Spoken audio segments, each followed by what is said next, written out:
yet? Oh, okay, Eric. Thank you so much. God bless. Ah, yes. Okay. All right, folks. Actually, I want to be looking down. I'm not terribly prepared with my talk, but I just want to welcome everybody. This is the finest moment of my life to see everybody here.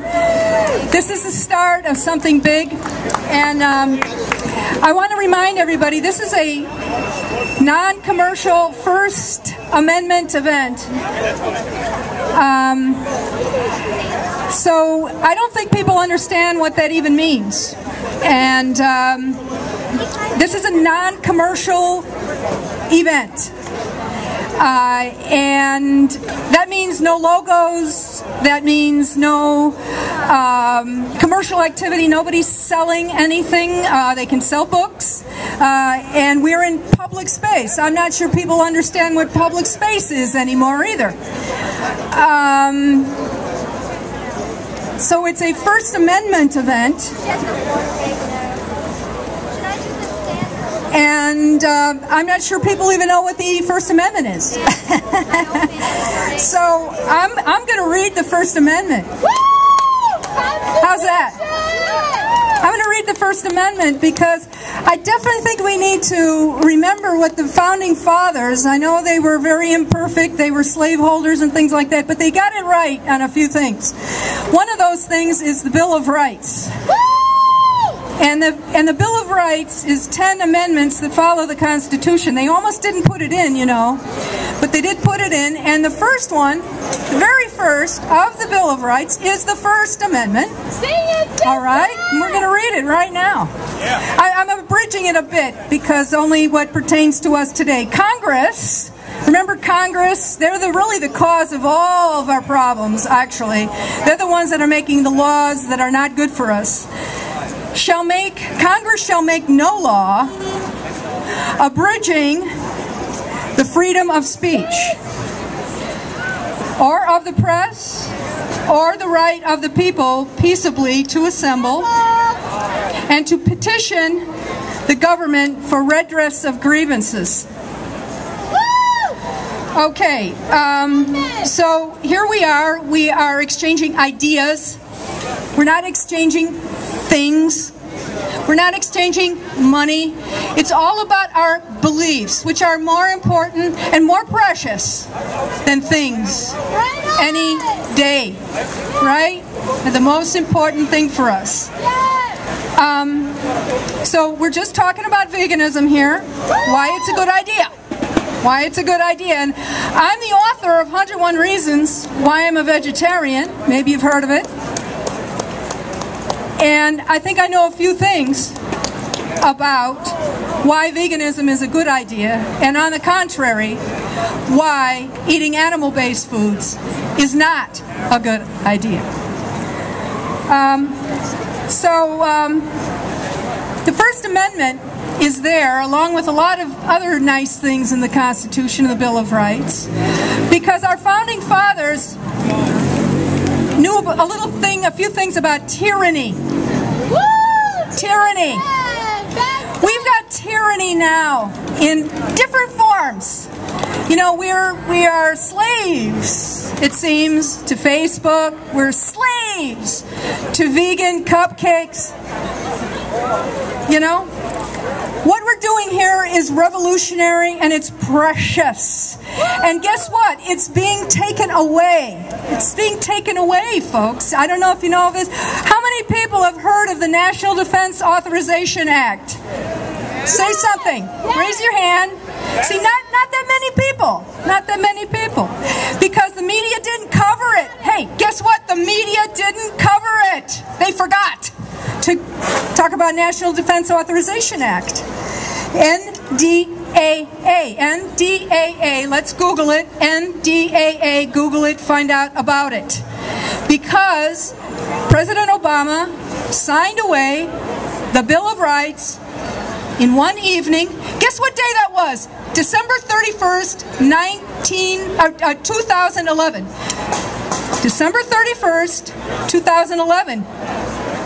That's New Year's Eve, folks. Yeah. Like, who watching? Who's looking? Who is thinking about losing the Bill of Rights on New Year's Eve? Not me. I found out about it later.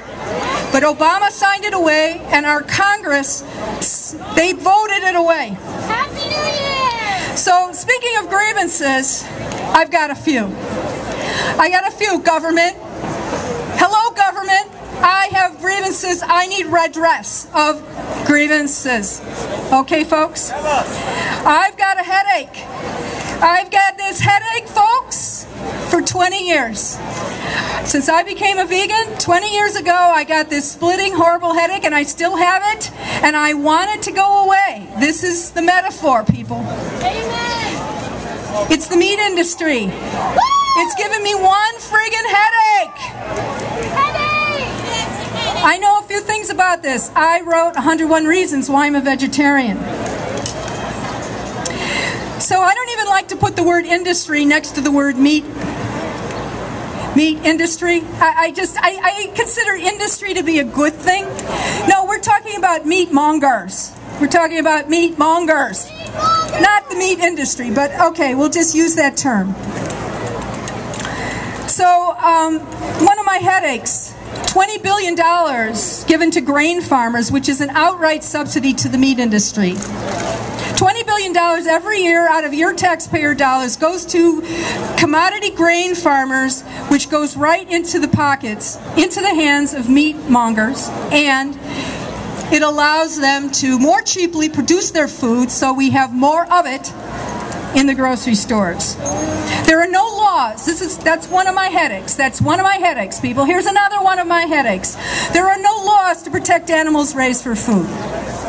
There's something called the Animal Welfare Act, but it's really nothing of the sort. It's called the Animal Welfare Act, but it doesn't protect animals raised for food. It's a lie! It's a lie. It's at the federal level. Now, what's interesting is that the meat industry discovered or figured it out back in the 1980s and 1990s when factory farming was coming in, that a lot of anti-cruelty statutes were on the books in states. They had to abrogate those laws so that they could bring factory farming in legally. And where were we? Where were we? Where was the veggie community then to stop it? Because the meat industry and the lawmakers who they work for and the media that doesn't understand anything, they didn't cover it. And what do we have? We have factory farming, and what we have is a lot of vegans who need to get more active. Now, 20 years ago, I found out about all this stuff. I started writing my 101 Reasons. I didn't have anything I could do. I lived in America. And we have rights here, right? At least for the moment, although we're losing our civil liberties every day. Every day! Wow. So, I didn't know what to do. I found out this information. I did the 101 Reasons. I went out on the street. I just passed it out on the street. You can do it too. You can do it too. You can do anything. Do anything you can. If you have a radio program, if you have a blog, if you have something, do something. Now, a lot of people aren't here today because they're out in the Hamptons. You know, they're out smoking pot in Amsterdam. I don't know where the heck they are. We invited the meetup groups here. We invited thousands of people representing in the meetup groups. Where are they? They're, I consider, well, let's just quote, oh shoot, I'm terrible. Dick Gregory. We know Dick Gregory. What did he say? He said, if you're not part of the problem, part of the solution, you're part of the problem. Remember that one? Okay? Let's remember that. So back when, I didn't know what to do with myself. And so I improved myself. I learned computers. I learned database. I learned different things so that I could do something about this horror. I did something. I started reading the 101 Reasons. You can do it too. So often I have volunteers that come to me and they say, I want to volunteer. I says, well, what can you do? It says, I can't do anything. So improve yourself so you can do something. Learn computers. Learn videotaping. Learn something. Learn blogging. Do something. You must do something and engage those people, the meetup people, right? Okay, I want to tell you just a few things real quick. We know that, I want to wrap this up. We know that the meat industry, eating meat is bad for our health. We know that the meat industry is horrible for the environment. It's depleting natural resources faster than you can say. It's bad for our health. It's cruel. It's horribly cruel to animals. Karen Davis didn't even begin to talk about how cruel animal agriculture is today. But I want to center on just a couple of my 101 reasons, just one in particular. If somebody asks you, well, why are you a vegetarian? You know, I say, well, I have a whole bunch of reasons, but here's a really, really good one.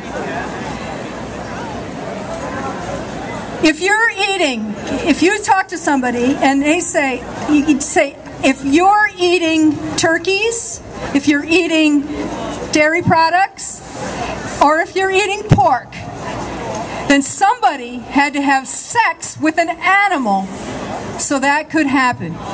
You say, what are you talking about, Pam? Animal, or rather, artificial insemination. Spread the word. It is disgusting, and human beings have to have sex with animals. And that's what it is, I'm sorry, so that you have pork, milk, and turkey meat. Okay? So, I just want to reiterate, have a wonderful time, folks. Just keep that one reason in mind. It's, by the way, it's number 55 of the 101 Reasons. It's very graphic. It is suitably graphic. It talks about human beings having sex with animals, and that's what's going on here. So we read the First Amendment. I hope we got a little education there. And the next thing I want to say